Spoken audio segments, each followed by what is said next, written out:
Sepekan kemarin, dunia bisnis tanah air mengalami guncangan setelah penangkapan dua afiliator platform investasi bodong Binary Option. Publik masih menunggu pengungkapan berbagai platform investasi bodong tersebut hingga ke dalangnya. Dari sekitar 1.000 situs web perdagangan yang diblokir oleh Badan Perdagangan Berjangka Komoditi atau Bapeti pada awal tahun ini, 92 diantaranya adalah situs ilegal binary option atau yang sering disebut sebagai perjudian berkedok trading. Yang paling kontroversial adalah penahanan dan penyitaan aset influencer platform investasi bodong Binomo dan Kotex, Indra Kents dan Doni Salmanan. Dua afiliator yang belakangan terkenal dermawan dan sering pamer kekayaan di medsos. Selain berusaha mengungkap dalang di balik Binomo dan Kotex, polisi juga terus mengejar para afiliator dari aplikasi sejenis. Tapi saya sadar, ini proyek nggak benar pasti. Makanya saya bilang ke komunitas saya, udah nggak usah ikutan, tarik aja uangnya kembali. Udah. Setiap investasi, mau saham, investasi, ataupun trading itu ada risikonya. Jadi kalau kita mengalami risiko, kita mengalami kerugian, afiliator pun juga tidak terkait dia. Dia hanya mendapatkan komisi ketika orang masuk ke linknya itu. Laporan di Bareskrim Polri mencatat terdapat 14 korban dari aplikasi Binomo dengan total kerugian mencapai lebih dari 25 miliar rupiah. Dari sejumlah nama afiliator, 10 nama sudah dalam bidikan Bareskrim Polri. Ada 7 kejanggalan,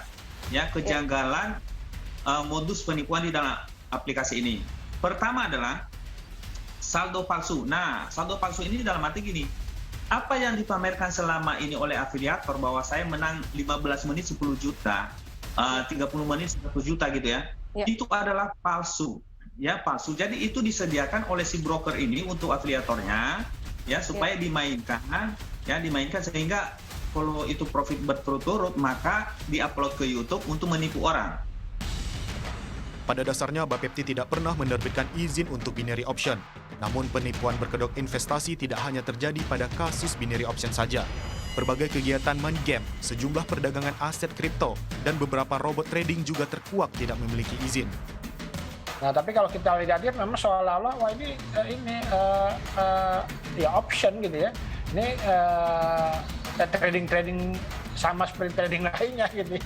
Tapi kan ternyata mungkin ada hal-hal yang berbeda itu, ada faktor misalnya faktor gambling gitu ya. Ya, unsur perjudian juga nih di dalam binary option tersebut.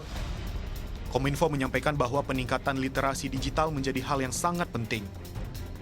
Ada tips gak nih dari Mas Maru nih melihat ciri-ciri investasi yang mungkin mencurigakan? Jadi buat masyarakat, cek dulu ya kan, kita jangan buru-buru, jangan tergiur dengan hasil keuntungan besar. Ya, jangan tergiur dengan keuntungan besar. Terus dalami ilmunya, khususnya ya kalau main investasi itu di saham. Saham itu udah paling benar, itu juga sudah ada regulasi yang jelas di Indonesia dan juga itu resmi di Indonesia kan. Jadi di saham ini tidak ada penipuan, ya ini murni. Jadi supply and demand. Kalau di saham ini murni ya, tidak ada permainan candle ya seperti itu dan itu murni. Sampai saat ini, tersangka Indra Kents dan Doni Salmanan masih tutup mulut terkait kepemilikan dua platform yang sudah menyewa jasa pengaruh mereka atas membernya. Tim Liputan melaporkan untuk NET.